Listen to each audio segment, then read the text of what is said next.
আসসালামু আলাইকুম। আজকে আমার কেস হচ্ছে হিউজ অ্যাসাইটিস। তো আমরা প্রথমে ব্লাডার তো অনেকেই চিনি, আসলে এটা হচ্ছে যারা একেবারেই নতুন আলট্রাসোনোগ্রাম করছেন তাদের জন্য। অনেক সময় আমরা দেখতে পাই যে ব্লাডারের মতো একটা জিনিস যেখানে ফ্লুইড কালেকশন আছে, কিন্তু তার ভিতরে কিছু জিনিস এগুলো নড়াচড়া করে, এগুলো হচ্ছে ইন্টেস্টাইন। আর এখানে আমার এই ছবিতে যেমন আছে, এত বেশি ফ্লুইডের কারণে ইউটেরাস এবং ওভারি দুইটা একদম ফ্লুইডের মধ্যে ভেসে আছে, ফ্লোটিং অবস্থায় আছে। তো এটা আমি যে মার্কিং করে দিয়েছি যে কোনটা ইউটেরাস কোনটা ওভারি।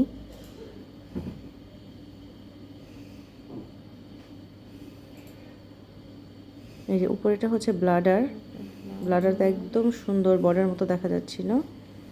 আর নিচে তারপরে যে ফ্লুইড কালেকশনগুলো আছে এগুলো সবই হচ্ছে অ্যাবডোমিনাল ফ্লুইড। যখন কোনো ফ্লুইডের মধ্যে কোনো কিছু ফ্লোটিং অবস্থায় দেখা যায় তো বুঝতে হবে যে হ্যাঁ এটা হচ্ছে অ্যাবডোমিনাল ফ্লুইড। আমি একটা পোস্ট দেখেছিলাম কয়েকদিন আগে, সেখানে ছিল একজন কমেন্ট করেছে যে আমি পেয়েছি ব্লাডারের মধ্যে কিছু নড়াচড়া করছে, তো এইটা আসলে কি হবে। ওটা আসলে ব্লাডারের মধ্যে নড়াচড়া ছিল না, ওটা আসলে অ্যাবডোমিনাল ফ্লুইডের ভিতরে, অ্যাসাইটিক ফ্লুইডের ভিতরে ইন্টেস্টাইনগুলো নড়াচড়া করছিল। তো ওই কমেন্টটা দেখার পরে আমার মনে হলো যে আমি যখন আলট্রাসোনোগ্রাম করি তখন এই ধরনের কোনো কেস পেলে আমি একটু ভিডিও করে রাখবো, যেন নতুন যারা আছে তাদের জন্য একটু সুবিধা হয় দেখতে। তো এই কারণেই আমার এই ভিডিওটা করা। এই যে আমি কয়েকটা ছবি নিয়েছি, বারবার করে দেখাচ্ছি যে এগুলো হচ্ছে ফ্লুইড এবং ফ্লুইডের মধ্যে ভাসমান যে জিনিসগুলো সেগুলো ইন্টেস্টাইন। এখানে ইউটেরাসের ছবিটাও একটু সুন্দর দেখা যাচ্ছিল একপাশে।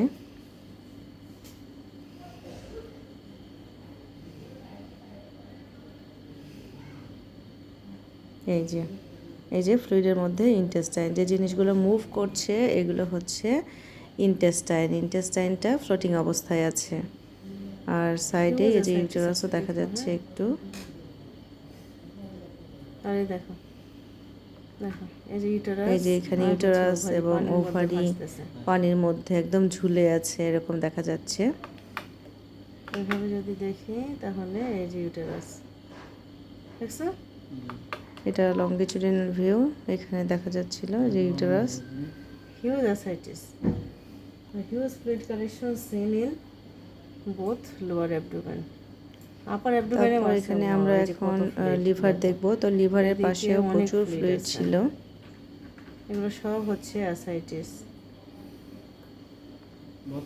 এগুলো সবই কিন্তু অ্যাসাইটিক ফ্লুইড, এবং ফ্লুইডের কারণে নিচে যে একটা এনহ্যান্সমেন্ট তৈরি হয়েছে। ব্রাইট ইকোজেনিক যে স্ট্রাকচার মানে দেখা যাচ্ছে, ব্রাইট ইকোজেনিক শ্যাডো, এটাকে বলা হয় এনহ্যান্সমেন্ট। লিভারটাকে অমিট করে এই পাশটায় অনেক ফ্লুইড কালেকশন, এটা হচ্ছে ফ্লুইড কালেকশন। তো আমি সবগুলো পকেটে যেখানে যেখানে একটু বেশি ফ্লুইড পেয়েছি সেই ফ্লুইডগুলো আমি মানে মেজার করেছি একবারে, যেহেতু মেজার করা সম্ভব না এই জন্য আপার অ্যাবডোমেনের এইটা মেজার করেছি যে এটা কত হয়েছে। নিচ পেটে যেটা পেয়েছি লোয়ার অ্যাবডোমেনের দুই পাশে আমি মেজার করেছি। তো তিনটা মিলে মোটামুটি 1400 ml এর মতো ফ্লুইড কালেকশন ছিল, হয়তো আরও ছিল, কিন্তু এটা হচ্ছে অ্যাবাউট 1400 ml। তো এটা ফ্লুইড মানে হিউজ অ্যাসাইটিস হবে। আর এই পেশেন্টের সিকেডি ছিল এবং তার ডায়ালাইসিস চলছিল। তো ডায়ালাইসিসের কারণেও অনেক সময় কিন্তু ফ্লুইড কালেকশন ভিতরে হয়। ক্রিয়েটিনিন ছিল 5.5, হয়তো আরও বেশি ছিল। ডায়ালাইসিস করতে করতে ক্রিয়েটিনিনটা একটু কমে আসছিল, এই কারণে এখন আমি যখন করি তখন ওর লেটেস্ট ক্রিয়েটিনিন ছিল 5.5। এই যে এখানে কিছু ফ্লুইড কালেকশন, আমি এটা একটু মেজার করব। ওর ভিতরে এত ফ্লুইড না, এত ফ্লুইডের ভিতরে খাবার দাবার খাবে, যে পকেটগুলোতে ফ্লুইড বেশি পাওয়া যাবে, মানে যেখানে যেখানে ফ্লুইড পাওয়া যাবে সেই ফ্লুইডগুলো সব একসাথে মানে আলাদা আলাদা করে সব মেজার করে একসাথে যোগ তারপর করতে হবে যে কত একসাথে fluid যোগ পেলাম, করলে হ্যাঁ? মোটামুটি একটা আইডিয়া আসবে যে আমার কতটুকু ফ্লুইডের ভিতরে আছে। এই পেশেন্টের হয়তো বা প্রায় 2 লিটারের মতো ফ্লুইডের ভিতরে ছিল। আমি 1400 ml এর মতো নিতে পেরেছি। বাকিগুলো তো বিভিন্ন জায়গায় থাকে, সব তো নেওয়া সম্ভব হয়নি। তো আমি অ্যাবাউট 1400 ml লিখে দিয়েছি। সিকেডিও আছে, আর এই যে কারণ কিডনি, কিডনির এই কিডনিটাও অবস্থা। একটু সিকেডি দেখছো? আছে। কিডনি কতটা ব্রাইট। সিকেডিটাও বুঝবো যে এর ইকোজেনিসিটিটা বেড়ে গিয়েছে। কিডনির কর্টেক্স এবং মেডুলার ডিফারেন্সিয়েশনটা অত ভালো বোঝা যাচ্ছিল না। আর সাইনাস এরিয়াটাও অনেক বেশি ব্রাইট ছিল, কর্টেক্স এরিয়াটাও একটু ব্রাইটনেস বেড়ে গিয়েছিল। লিভারের সাথে তুলনা করলেই তো আমরা আসলে কিডনির ব্রাইটনেসটা তুলনা করি যে কতটুকু আছে। লিভারের চেয়ে কিডনির কর্টেক্সটা একটু কালো থাকে, ইকোজেনিসিটিটা কম থাকে, তো এটাই হচ্ছে নর্মাল। আর আমরা যখন সিকেটি দেখব তখন দেখব যে কিডনির কর্টেক্সটা লিভারের চেয়ে একটু হালকা হয়ে গিয়েছে, অথবা লিভারের যে ইকোজেনিসিটি সেটার কাছাকাছি এসেছে। তো এটা দেখে আমরা বুঝি যে এটা পেশেন্টটা সিকেডিতে আছে। আর এর কিডনির মেজারমেন্ট দুইটাও ছোট ছিল। এই যে লিভারের পাশে ফ্লুইড দেখা যাচ্ছে, মানে হ্যাপাটোরেনাল অ্যাঙ্গেল।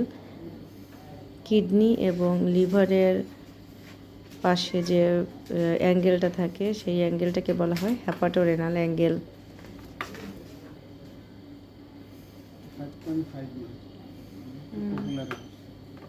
গল ব্লাডারের ওয়ালটা একটু থিক ছিল, বাট গল ব্লাডারটা ভালো ছিল, গল ব্লাডারের কোনো সমস্যা নেই। গল ব্লাডারের মেজারমেন্ট নর্মাল ছিল, আর থিকনেসটা একটু বেশি ছিল।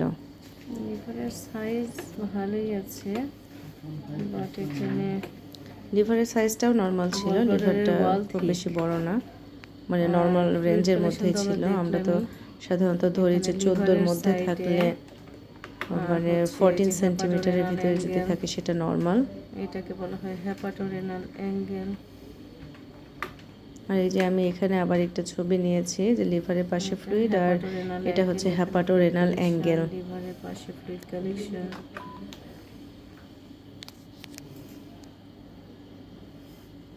আমি শুধু এখন ইউটেরাসের মাপটা নেব।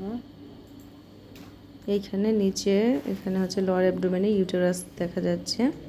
ইউটেরাসটা পানির মধ্যে ভাসছে। হচ্ছে ইউটেরাস,